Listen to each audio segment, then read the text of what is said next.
Fraud number 3. Gross domestic product is a measure of an economy. The economy of the U.S. has been decreasing dramatically in its manufacturing activity, yet its GDP has been rising spectacularly. The quality of life in the United States has been declining. The middle class has been shrinking. Poverty has been increasing, but the GDP is skyrocketing. Bridges are getting old. Railways are often 100 years old. There is yet no high-speed rail in the United States. The GDP is skyrocketing in inverse relation to the decline of the U.S. economy in real physical terms. To understand this better, we need to look at 3 of the key aspects of LaRouche's science of physical economics.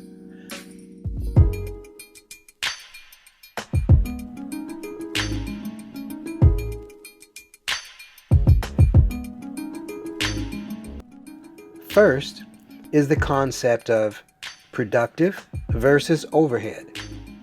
Second is the concept of where net surplus in an economy comes from. Third is the platform energy flux density, division of labor, and the composition of capital. Productive versus overhead. As stated earlier, LaRouche looks at the economy as a single physical entity encompassing the entirety of production and consumption as part of the ongoing physical reproduction of a society. Within that totality, there are important distinctions in terms of the activity of individuals who are consuming and producing what is produced. The first distinction is that of the family, which is the unit of human reproduction and is the primary unit in any description of the economy. Second, these family units are divided between those who are involved in the actual process of production, whether manufacturing, mining, agriculture, construction, or transportation, and those who are not. Those who are not are what is called overhead. This could be the service sector, administration, military, education, entertainment, and most of all, the financial sector.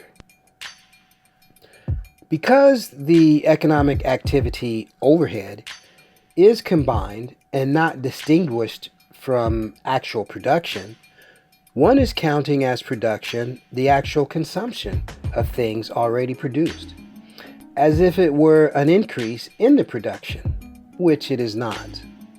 If the overhead becomes too large relative to the productive capacity through such things as usury or the unsustainable consumption of the non-productive part of the society must decline, and in many cases offset the tendency to decline by military expansion, which in turn increases the overhead and the need to expand further through the procurement of what is not being produced by taking it from some other society. This is the physical economic definition of all empires, including racist colonial empires. On the other hand, productive societies that produce net surplus over and above what it takes to sustain that society have no need to become empires or invade their neighbors. If the entire GDP measure of an economy is a fraud, then how is it possible to know or even to plan the expansion of an economy where the physical productive potential is increasing?